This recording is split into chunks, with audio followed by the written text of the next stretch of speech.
Je suis le commandant Gina Ahmed. Et l'affaire là est vraie. Oh. Sortez, sortez, sortez. Voici le commandant Ahmed Kinda qui fait un témoignage à visage vraiment découvert pour expliquer c'était quoi le plan de déstabilisation qu'ils avaient mis en place, ainsi que le matériel qu'ils devaient utiliser, les hommes qu'ils avaient prévu d'utiliser et tous ceux qui faisaient partie de leur complot funeste. Écoutez-le, s'il vous plaît. Je suis le commandant Gina Ahmed, ex-commandant des forces spéciales.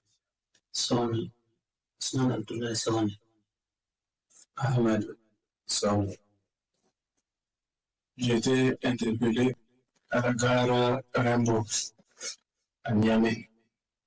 C'était le vendredi 30 août 2024. Ce qui était prévu, c'est que Ousmane m'accompagne pour me montrer où se trouvent les hommes et le matériel. Et effectivement, on a bougé un matin. Et quand on est arrivé à Yendi, Ousmane était avec un binôme quand ils sont venus me chercher. Arrivé à Yendi, le binôme dit que son chemin s'arrête là, que c'est ce petit-là qui va nous accompagner et qui connaît où se trouve tout le nécessaire. On a roulé de Yendi pendant pratiquement 24 heures jusqu'au terminus du bus Malamville, qui se trouve être la frontière entre le Bénin et le Niger.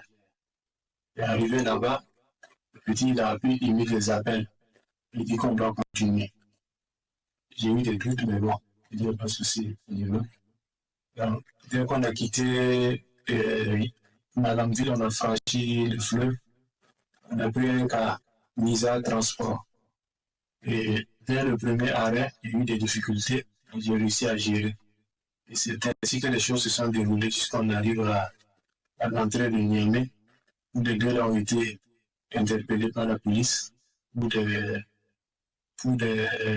comment il dit ça, pour des contrôles approfondis. Et que s'ils n'ont rien contre eux, ils vont les relâcher avec le prochain calme.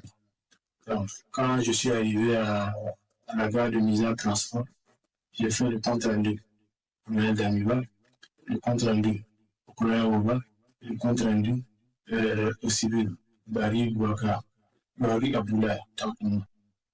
Donc, quand j'ai fait le compte rendu, ils ont dit ok, tu t'attends un peu, avec le dernier cas, ils vont les relâcher, ils vont venir. J'ai attendu jusqu'au dernier cas, c'était LAS.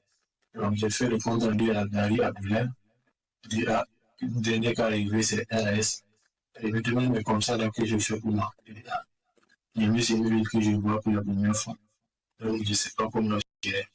Il dit, ok, il y a un de ses amis qui va m'appeler.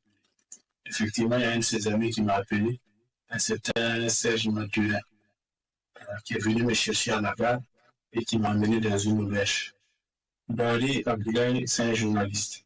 Normalement, et les hommes, c'est initialement lui, Ousmane, qui devait me montrer où se trouve l'armement et les hommes et tout le nécessaire.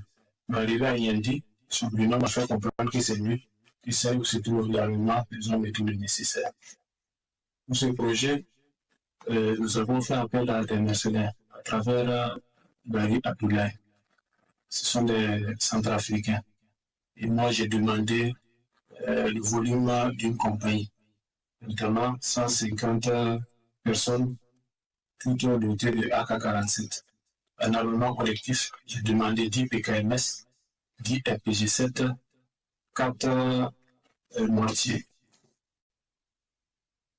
Initialement, Barry Abdoulaye, le journaliste, il a remis 10 millions à Ousmane. Mais apparemment, ils ne se sont pas compris. Parce que après, Ousmane a fait comprendre qu'au regard du risque encouru, il serait mieux qu'il ajoute.